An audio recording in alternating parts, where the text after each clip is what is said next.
नमस्कार, good afternoon. आवाज़ नहीं आ रहा है, सब लोग को खाना लगता है। हाँ, अभी ठीक है, ठीक है। तो मेरा नाम चंदन पांडे है और जैसा कि आपके सर ने बताया, मैं इनका भाई हूँ और मैं आवाज़ आ रही है ना? मैं गुजरात में जॉब करता हूँ एज ए सेफ्टी इंजीनियर, ठीक है। तो ये जो आज का टॉपिक है मेरे रिलेटेड ही था। मैंने बोला था एक बार आपके सर को कि मैं एक सेशन लूँगा इसको, ठीक है ना। तो इसके पहले मैं बता दूँ, मेरे भी सर साहू सर यहीं पे हैं। इन्होंने मुझे पढ़ाया हुआ है। जब मैंने स्टार्टिंग किया था ना, तो ये हमारे टीचर थे, ठीक है। तो अभी मैं आपको फायर के बारे में बताने वाला हूँ। फायर फायर मतलब क्या होता है? आग। आवाज दो कस। फायर मतलब आग होता है, लेकिन ये होता क्या है और ये कैसे होता है, आग कैसे लगता है, इसके बारे में हम लोग जानेंगे। सब लोग माचिस जलाता है खाना बनाने के लिए या फिर जो भी काम करना होता है जहाँ पे आग की ज़रूरत है, वो अलग अलग तरीके से माचिस से, लाइटर से हम लोग आग जलाते हैं, ठीक है।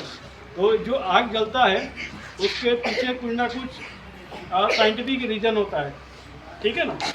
तो क्या है फायर, क्या है? अगर कोई पूछता है आग क्या है, तो एक रासायनिक प्रक्रिया है, ठीक है। क्या है? केमिकल रिएक्शन, ठीक है। केमिकल रिएक्शन किस चीज़ का है?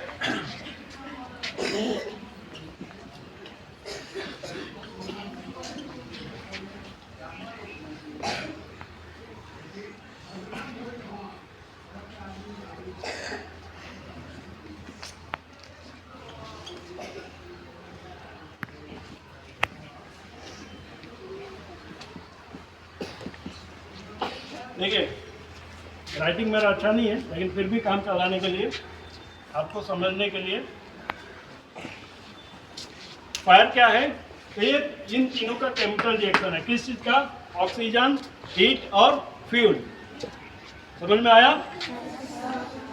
फायर क्या है? तो ऑक्सीजन, फ्यूल और हीट का केमिकल रिएक्शन है। ये तीनों जब एक जगह मिलते हैं, मिक्स होते हैं, तो केमिकल रिएक्शन होता है और उसकी वजह से क्या होता है? आग लगता है। आग लगने के लिए ऐसा नहीं कि हम माचिस जलाएं और आग लग गया, नहीं। इसके पीछे रीजन होता है इन तीनों का, ठीक है। हीट, ऑक्सीजन और फ्यूल, ठीक है। अभी हम लोग जब बचपन में थे तो लैंप आता था, लैंप से हम लोग पढ़ते थे, लाइट नहीं थी उस टाइम पे, ठीक है। तो ऊपर से लैंप का जो ऊपर जो खुला भाग होता था उसके ऊपर कुछ रख देते थे ना, तो क्या होता था? क्या होगा? ऊपर से जब रखेंगे ऑक्सीजन नहीं मिलेगा तो क्या होगा? आग बुझ जाएगा कि जलता रहेगा? बुझ जाएगा, ठीक है। तो उसमें क्या होता है, मतलब उसको ऑक्सीजन नहीं मिल रही है, ऑक्सीजन नहीं मिलेगी तो आग नहीं जलेगी, ठीक है। ऑक्सीजन नहीं मिलेगी तो आग नहीं जलेगी। और आग जलने के लिए कुछ ना कुछ फ्यूल, मतलब कुछ ना कुछ मटेरियल आपको चाहिए। अगर पेपर में हमको सिगरेट जलाना है, सिगरेट नहीं, पेपर, कोई भी पेपर या फिर प्लास्टिक में अगर आग लगाना है तो हमको क्या करते हैं? हम माचिस का इस्तेमाल करते हैं ना। माचिस का तीली कभी देखा आपने? उसमें क्या रहता है? हाँ, माचिस का तीली में क्या रहता है? ब्लैक कलर का कुछ मसाला रहता है ना। तो क्या है? वो फ्यूल है, ठीक है, वो फ्यूल है। और ऑक्सीजन कहाँ से मिलता है? ऑक्सीजन कहाँ से मिलता है? हाँ, हवा से, ठीक है। ऑक्सीजन कहीं से मिलता नहीं है, हमारे जो इन्वायरमेंट है ना उसमें मौजूद है, ठीक है। कितना परसेंट? 21% ऑक्सीजन, 20.9% ऑक्सीजन हमारे पूरे वायुमंडल में है। तो उसके लिए कहीं भी जाने की जरूरत नहीं है, ऑक्सीजन मिले रहेगा ही रहेगा। जरूरत किस चीज़ की है? हीट की और किसी न किसी फ्यूल की, ठीक है। आप पेट्रोल पंप पे जाते हैं तो पेट्रोल पंप पे क्या होता है?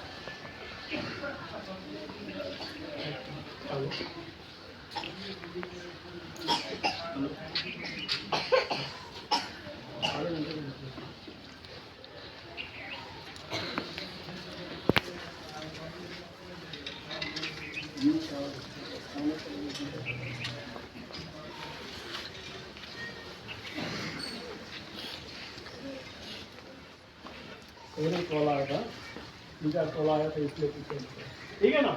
तो ये आग लगने की प्रक्रिया है, ये तीनों चीज़ इकट्ठा होंगे तभी आग लगेगी। अगर इन तीनों में से कोई भी एक चीज़ हटा देते हैं तो आग बुझ भी जाएगी, ठीक है ना, बुझ जाएगी आग। और देखिए जो आग होता है ना वो अलग अलग तरीके का होता है, उसका क्लासिफिकेशन है A B C और D, ठीक है। इसमें आपने देखा होगा ये जो है ना, इसमें लिखा हुआ है A, B और C, ये तीनों तरह का आग के लिए इसका इस्तेमाल कर सकते हैं। तो इसका क्लास ये है, ये अलग अलग टाइप का आता है। ए क्लास का जो फायर होता है ना उसमें सॉलिड मटेरियल्स आते हैं, ठीक है। सॉलिड मतलब कोई भी सॉलिड पदार्थ, जैसे पेपर हो गया, प्लास्टिक हो गया, लकड़ा हो गया, अगर इन चीज़ों में आग लगता है तो इसके लिए इसका इस्तेमाल करते हैं। बी जो क्लास का होता है वो लिक्विड होता है। लिक्विड में क्या आएगा, आपका ऑयल आएगा, पेंट आएगा, ठीक है ना। ये अलग अलग तरीके का कोई भी केमिकल हम इस्तेमाल करते हैं, अगर उसमें आग लगता है तो बी क्लास का फायर इस्तेमाल होता है, फायर एक्सटिंग्विशर। और सी में क्या होता है, सी में होता है गैस। गैस में क्या क्या आता है, कोई ऐसा इस आप में से कोई भी ऐसा गैस का नाम बताइए जिसमें कि आग लगता हो, कौन बताएगा लड़कियां में? हाँ, वेरी गुड, ताली। और उसमें भी आग लगता है, मैं इसलिए इन लोग को लोग किचन में साथ रहती होंगी या फिर आगे जाके किचन में आएंगी, काम करेंगी। तो एलपीजी में आग लगता है वो गैस होता है, ठीक है। इसमें अलग अलग तरीके का होता है, जैसे सीएनजी होता है, एलएनजी होता है, एनजी होता है, ये सारी गैसेज है। अगर इस तरह का फायर होता है उसमें भी ये फायर एक्सटिंग्विशर इस्तेमाल होगा। और लास्ट एक होता है डी में मेटल फायर होता है। डी में आपका कोई भी पोटेशियम हो गया, मैग्नीशियम हो गया, एल्यूमिनियम हो गया, उसका इस्तेमाल नहीं होता है। लेकिन ये जो 3 कॉमन तरीके का है फायर, वो हम जो डेली रूटीन में इस्तेमाल करते हैं, ठीक है ना। तो ये तीनों तरह का आग को हमारे घरों में इस्तेमाल होता है। और एक और इलेक्ट्रिकल, मतलब कोई भी इलेक्ट्रिक बोर्ड में, इलेक्ट्रिक पैनल में अगर आग लगता है तो उसमें भी हम इसका इस्तेमाल कर सकते हैं। लेकिन उसके लिए एक अलग से आता है CO2 कार्बन डाइऑक्साइड, और दूसरा एक DCP तरीका का आता है फायर एक्सटिंग्विशर, वो यहाँ नहीं मिलेगा, लेकिन जो सब स्टेशन होगा ना वहाँ पे आपको मिलेगा, ठीक है। तो ये छोटी सी जानकारी थी फायर के बारे में।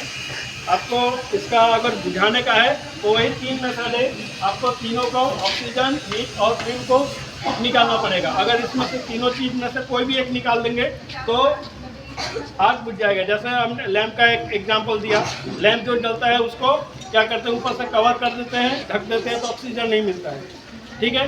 दूसरा चीज़ कूलिंग होता है। कूलिंग में क्या होता है, उसको आग को ठंडा किया जाता है। वो कैसा ठंडा होगा, पानी के द्वारा, पानी फेंकेंगे तो बुझ जाएगा, ठीक है ना। दूसरा होता है ऑक्सीजन को रिमूव करते हैं। जैसे आपने कभी देखा होगा कि मूवी देखते होंगे ना, मूवी देखते होंगे तो किसी के अगर बॉडी में आग लगता है तो चादर लपेटता है ना, तो उसको वो क्या करते हैं, ऑक्सीजन को रिमूव किया जाता है, ठीक है। ऑक्सीजन नहीं मिलेगा तो आग नहीं फैलेगा। तीसरा होता है फ्यूल को रिमूव करना है, मतलब जैसे कुछ चीज़ें रखी हुई हैं, ठीक है, उसमें आग लग गया तो क्या करते हैं कि जो नहीं जल रही है ना उसको हटा देंगे, जो नहीं जल रही है उसको हटा देंगे, जो जल रहा है तो जल के अपने आप खत्म हो जाएगा, क्योंकि उसको दूसरा चीज़ जलने के लिए नहीं मिलेगा, ठीक है ना। तो ये मेथड है फायर का। अपने पास समय बहुत कम है इसलिए मैं शॉर्टकट में ख़त्म किया। अभी एक चीज़ और आपको बताना है,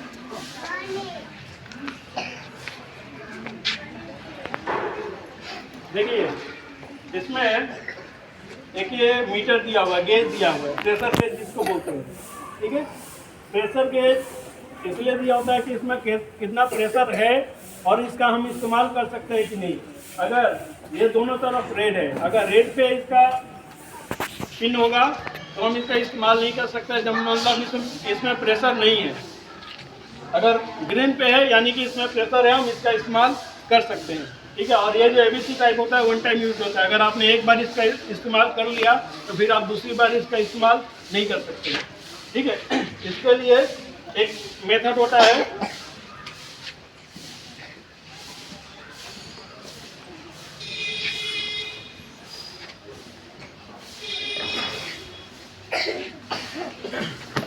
फास्ट मेथड होता है इसको ऑपरेट करने के लिए। ठीक है, PASS सबको नहीं दिखाई देगा, लेकिन फिर भी इसमें एक पिन होता है।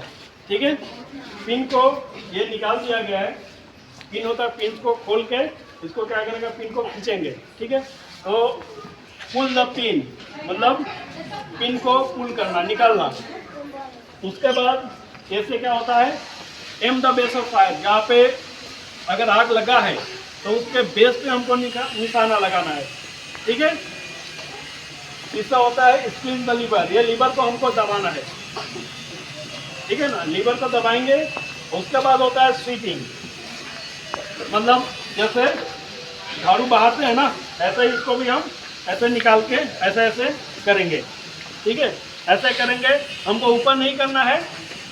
यहाँ पे बेस, जहाँ आग का जो बेस है ना, वहाँ पे इसको जो पाउडर निकलेगा बेस के ऊपर ही जाना चाहिए, नहीं तो कोई मतलब नहीं है, ये बुझेगा भी नहीं। दूसरा चीज़, इसको जब ऑपरेट करेंगे तो एक चीज़ ध्यान रखेंगे कि हवा का डायरेक्शन किधर है।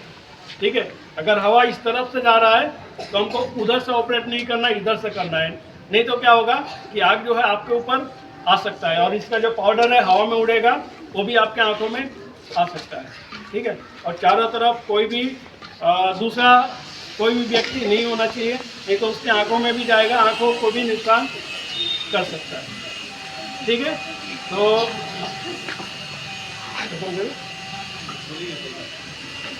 ठीक है, तो आप में से कोई बताएगा फायर क्या है, फायर कैसे लगता है? अगर ऐसा है तो मैं काम करूंगा, एक PPT है मेरे पास, मैं आपके सर को भेज दूंगा। आपके क्लास में जो भी मॉनिटर होगा या जो भी सीनियर होगा उसको दे देंगे, और एक जो सेशन है क्लास में भी रखेंगे। ठीक है, PPT जो है 8-10 स्लाइड का होगा, सिंपल भाषा में, और आप देख के भी उसको समझ सकते हैं। ठीक है, तो मेरा मकसद ये है कि अगर फायर होता है कहीं भी, घर में होता है, कहीं बाहर होता है, मॉल में होता है। सूरत में 3 साल पहले एक फायर हुआ था जिसमें करीब 23 लोग मारे गए थे, स्कूल में, स्कूल के बच्चे। ठीक है ना, तो उसके बाद सरकार ने इसके लिए गाइडलाइन जारी कर दिया कि जो भी स्कूल या जो भी बिल्डिंग बनेगा ना, वो फायर अप्रूव होना चाहिए, मतलब फायर जो फायर डिपार्टमेंट होता है उसके तरफ से अप्रूवल होना चाहिए। ठीक है, तो अगर फायर होता है तो उसमें क्या है, जलने से ज़्यादा लोग जो दम घुटता है ना, धुआं जो निकलता है, उसकी वजह से मरते हैं। ठीक है, तो अगर ऐसा कुछ होता है तो घबराना नहीं है, पहले अपने आप को निकालने का रास्ता ढूंढना है, और जो धुआं निकलता है उससे बचने का उपाय करना है। ठीक है, अगर कुछ रुमाल है या कुछ ऐसा दुपट्टा है या कुछ भी है तो उसको मुंह में ढक लेना, जिससे कि धुआं नहीं जाएगा और दम नहीं घुटेगा। सबसे ज़्यादा जो मौतें होती है ना फायर के केस में, दम घुटने से ही होती है। ठीक है, तो इसी के साथ मैं अभी का जो सेशन है ख़त्म करता हूँ। अगर नेक्स्ट टाइम कभी आऊँगा तो अच्छे से और डिटेल में इसके बारे में जानकारी दूँगा। ठीक है, थैंक यू।